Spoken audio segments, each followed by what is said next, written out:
ایک بڑی سیاسی جماعت کے لیڈر جو ہیں وہ جیل میں ہی ہیں، تو کیا آپ کی توقع تھی کہ 2 سال تو ہو گئے ہیں، اب کتنا زیادہ ایک شخص کو جیل میں رکھا جا سکتا ہے، اور بطور ایک سیاستدان ابھی ساری صورتحال کو کیسے دیکھ رہے ہیں؟ دیکھیے، سیاسی لیڈروں کو جیل میں رکھنا کوئی نئی بات نہیں ہے، یہ ہر سیاسی لیڈر جیل میں گیا ہے اور مضبوط ہو کے نکلا ہے، یہ بھی تاریخ بتاتی ہے۔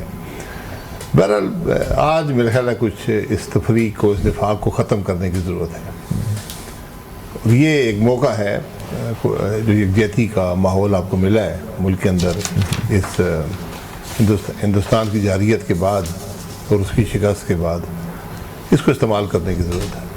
اس کو کون استعمال کر رہا ہے آپ کے خیال میں، کیسے استعمال ہو رہا ہے اس کا؟ کیونکہ بظاہر تو اس موقع سے بھی کوئی فائدہ نہیں اٹھایا گیا۔ جی نہیں اٹھایا گیا ابھی تک، ابھی بھی وقت ہے کہ سوچ ایسی بنائیں کہ ہم نے کس طرح مل کر ملک کو آگے لے کر جانا ہے۔ اگر اپنا ہدف ملک کا مستقبل رکھیں گے تو آپ کو جواب مل جائے گا، اگر آپ اپنا مفاد سب رکھیں گے تو پھر مشکل ہے۔ یہ کس کے لیے کہہ رہے ہیں آپ؟ میں سب کے لیے کہہ رہا ہوں، میں سب کے لیے کہہ رہا ہوں، جو اپوزیشن میں ہے، جو حکومت میں ہے۔ لیکن اب تو لگتا ہے کہ حکومت کے حوصلے بلند ہو گئے ہیں، اسٹیبلشمنٹ کے حوصلے بلند ہو گئے ہیں، بھارت کے ساتھ جو جنگ میں ایک برتری حاصل ہوئی ہے واضح طور پہ، اس کے بعد فراخ دلی کا مظاہرہ کرنے کی بجائے تو لگتا ہے کہ دل اور بھی سخت ہو گئے ہیں، اور کوئی لچک کی گنجائش خاص طور پہ حکومت یا اسٹیبلشمنٹ کی طرف سے تو نظر نہیں آ رہی۔ میں یہ کہہ رہا ہوں کہ جو یہ طاقت کا زوم ہوتا ہے نا، اقتدار کا جو زوم ہوتا ہے، اس کو ذرا ایک طرف کر کے ملک کی مفاد کو دیکھیں تو اس میں آپ کو حل ملے گا۔ یہ جب تک یہ تفریق دور نہیں ہوگی، یہ انتشار سیاسی ختم نہیں ہوگا، آپ کا ملک ترقی نہیں کرے گا۔ ایک بڑی واضح حقیقت ہے جس کو ہم ماننے سے انکار کر رہے ہیں۔ اس لیے آج ضرورت اس بات کی ہے کہ ملک میں ایک ڈائلاگ ہو۔ میں حکومت سے بھی کہتا ہوں، آپ کا بھی ٹی وی چینل ہے، آپ بھی ایک سروے کرا لیں کہ آج لوگ کس چیز کو ملک کا حل سمجھتے ہیں، الیکشن کس عمل کو، تو آپ کو یہی نظر آئے گا کہ لوگ چاہتے ہیں کہ یہ سیاسی لیڈر، اسٹیبلشمنٹ، جوڈیشری، جو بھی صاحب اختیار یا اقتدار ہیں ملک میں، یہ اکٹھے بیٹھیں اور ملک کے مسائل کا حل نکالیں۔ وہ آج ایک ڈائلاگ کا پروسیس چاہتے ہیں ملک کے اندر۔ بطور ایک سیاستدان آپ کے خیال میں عمران خان کیا رول پلے کر سکتے ہیں اس ساری صورتحال کو ریزالو کرنے کے لیے؟ دیکھیے، عمران خان اپوزیشن میں ہے، جیل میں ہے، ان کی جماعت زیر اعتاب ہے، اس میں کوئی دو رائے نہیں ہے۔ تو ایسے حالات میں آپ کے پاس ایک ہی راستہ ہوتا ہے، وہ کنفرنٹیشن کا ہوتا ہے، ورنہ اگر آپ کچھ بھی ویکنس دکھائیں گے اس کو آپ کا حریف بھی استعمال کرے گا، اور آپ کی جو سپورٹ بیس بھی، کیونکہ وہ ایک ذات کی ویکنس نظر آنی شروع ہو جاتی ہے۔ لیکن اس سے ذرا آپ کو اوپر بڑھ کر ایک ضرورت ہے، اور یہ عمران خان صاحب کر سکتے ہیں، کیونکہ ان کی جو سپورٹ بیس اس وقت ہے وہ کافی یعنی برداشت کر لے گی۔ وہ ایک ایسی سپورٹ بیس ہے جو اپنے لیڈر کی ہر بات ماننے کو تیار ہے۔ ایک بڑا مطالبہ جو بظاہر اب رپورٹ ہو رہا ہے، اور بلکہ عمران خان کی جو بہنیں ہیں ان کی ملاقات ہوئی ہے، اور اس کے بعد میڈیا کو یہ بتایا گیا کہ عمران خان صاحب کہہ رہے ہیں کہ انہیں مطالبہ کیا جا رہا ہے ان سے کہ 9 مئی پہ وہ معافی مانگے۔ تو کیا اگر آپ عمران خان صاحب کی جگہ ہوتے اور ایسی سچویشن میں تو آپ کیا کرتے ویسے؟ دیکھیے، 9 مئی کو جو ہوا ہے اس کو ہم نے ڈاکومنٹ بھی نہیں کیا صحیح طرح سے، لیکن یہ ایک حقیقت ہے کہ اگر ملک کے لوگ ہی ملک کی فوجی تنصیبات پر حملہ آور ہو جائیں، یہ بہت تشویشناک بات ہے۔ آپ کو لگتا ہے یہ منظم کام ہوا ہے یا یہ ایک رد عمل تھا عوامی؟ دیکھیے، یہی بات دیکھنے والی ہے نا کہ رد عمل تھا یا منظم تھا، اس کے اندر کیا حقائق ہیں۔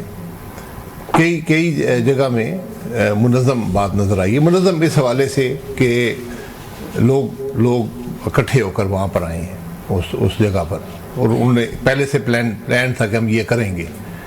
یہ اب اس موقع پہ وہاں پہنچ کر اگر شاید احتجاج تشدد والا نہ ہوتا، ان کی سوچ جو تھی، لیکن وہاں موقع پر جب ایک پتھر چل جائے پھر بات چل جاتی ہے۔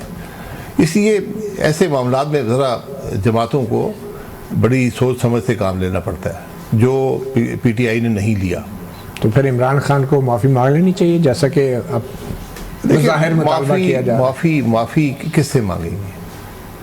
معافی ہم ملک سے مانگ سکتے ہیں کہ بھائی اگر میری جماعت سے غلطی ہوئی ہے تو میں اس کی معافی مانگتا ہوں، ٹھیک ہے، کوئی ایسی بات نہیں ہے۔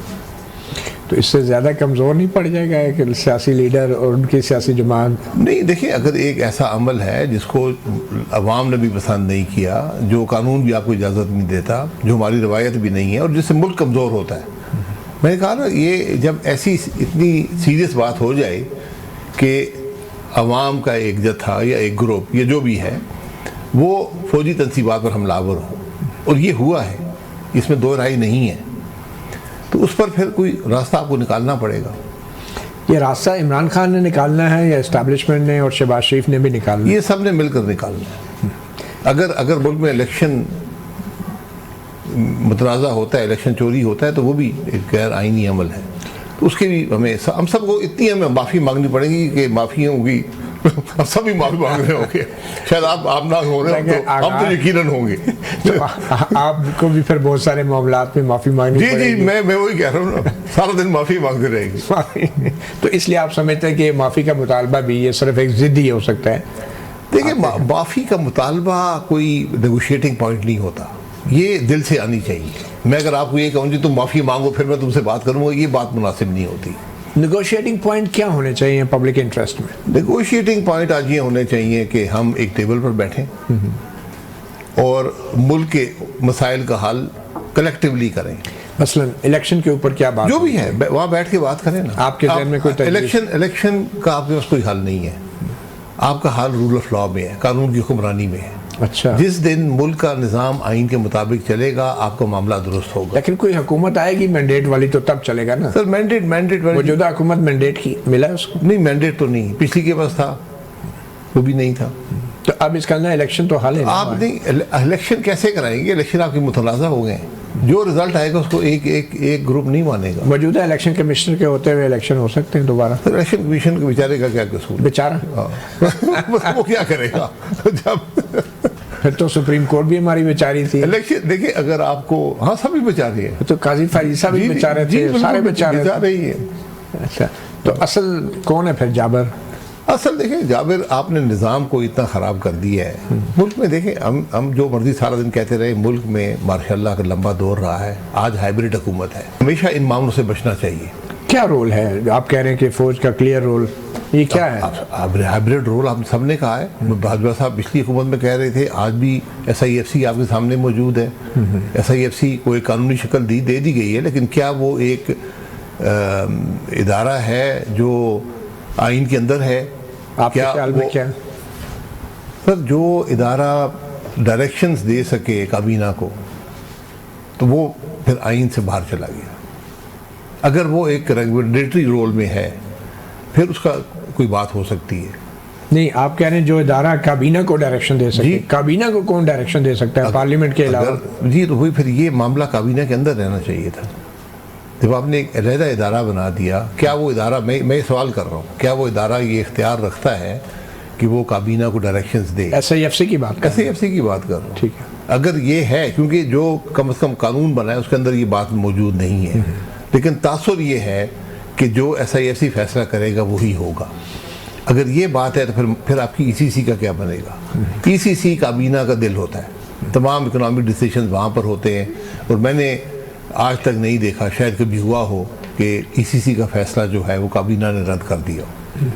اس لیے ہمیں بڑی احتیاط سے ان معاملات کو ڈیل کرنا پڑتا ہے۔ آپ تو صرف ایس آئی ایف سی کی بات کر رہے ہیں، یہاں پہ تو جو مقدمات بن رہے ہیں، جو کارکنوں کو اٹھایا جاتا ہے، جو عدالتوں سے فیصلے آتے ہیں، ان کے حوالے سے بھی اپوزیشن کے لوگ تنقید کرتے ہیں۔ یہی میں کہتا ہوں، جب بھی فوج اپنے رول سے باہر آئے گی، جب اس کی ویزیبلٹی ہوگی ملک کے معاملات میں، چلانے کے معاملات میں، تو پھر تنقید کی گنجائش نکلے۔ آپ کو ویزیبلٹی پہ اعتراض ہے یا نہیں؟ مجھے نہیں، ویزیبلٹی آپ بے شک رکھیں، اچھا، لیکن جب آپ یہ کریں گے تو پھر لوگوں کو تنقید کا موقع مل جاتا ہے۔ اس لیے فوج کو اپنے رول کے بارے میں خود سوچنا پڑے گا کہ ہم کس حد تک اس رول میں رہیں گے۔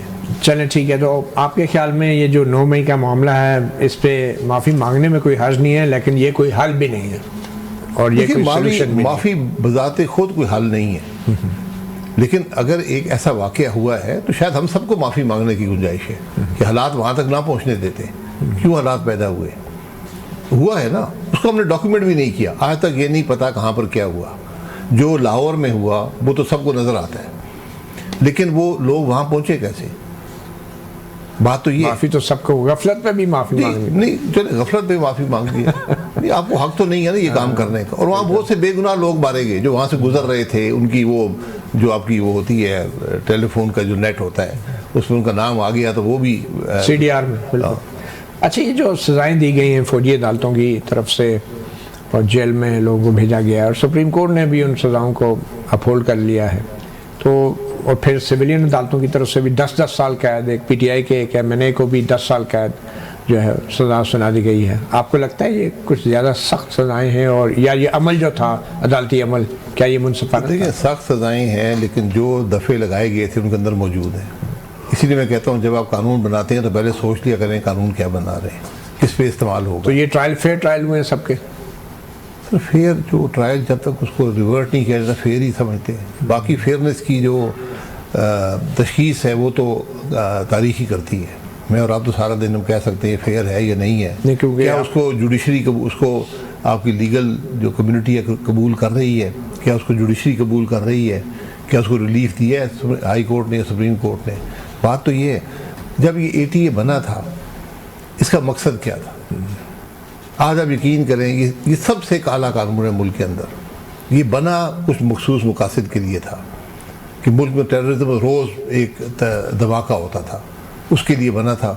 آج یہ آپ پولیس پیسے کمانے کے لیے سب سے پہلے آپ یہ ATA لکھ دیتی ہے.